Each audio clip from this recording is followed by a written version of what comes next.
So the disbelievers, there is a report that says that a group of disbelievers, some say that they were from Mecca, some say that they were from Thaqif, other reports say that they were from Ta'if, I believe. Anyway, that they would tell the Prophet, well, Moses parted the Red Sea, Jesus resurrected the dead, bring about a miracle like the miracles of the Bible or the biblical prophets. And that they would explicitly say the Qur'an doesn't count as a miracle. Now, in theological sources, the response of theologians or Qur'an commentators to this is that some argued, well, the Prophet did have miracles like feeding an army out of a single dish, or like water flowing between his hands, in other words, putting his hands somewhere and then water springs forth. But that these miracles were, in the eyes of these disbelievers, insufficient.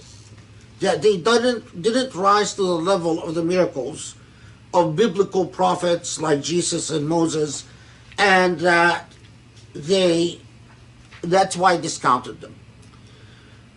This is one response.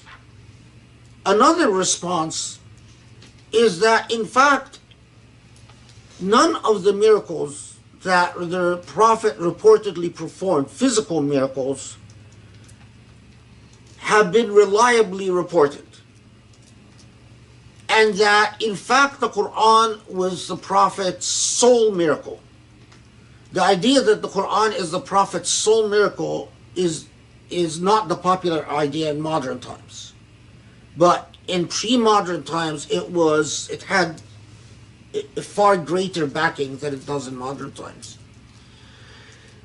But what theologians spend a great deal of time on is responding to why it was necessary that the Qur'an be the Prophet's miracle. And what they say in short is the following, is that miracles of biblical prophets impressed the people who witnessed them. But anyone that did not witness them, they became mythology. The minute a miracle is reported from one person to another, leave alone from one generation to another, it is myth. You either take it or leave it. And what happened throughout history is that people largely leave it or embellish it and change it to co-opt the myth to what their cultural religious beliefs were. And that the Prophet Muhammad ﷺ came with a very different paradigm. And that is an end to the magical stage of things, to a continuing miracle placed in a text, which is the Qur'an. Now, that is precisely why the entire edifice of Islam is hinged on whether you center yourself on the Qur'an or not. If you are a Muslim but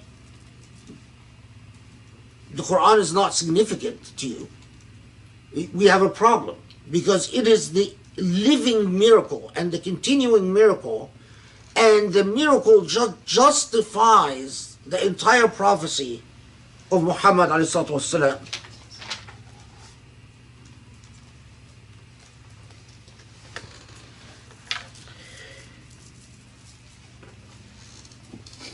So, and as we said, the idea that humanity has now evolved to a new stage where Allah will put a continuing revelation and a continuing miracle in their midst, but Allah will no longer send prophets to perform tricks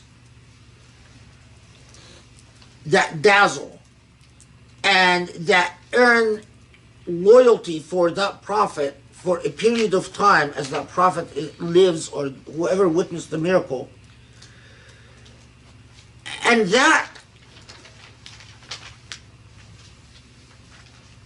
the challenge that Allah puts before humanity is the challenge of tafakkur and ta'aqqul, which Surah Al-Ra'd begins with.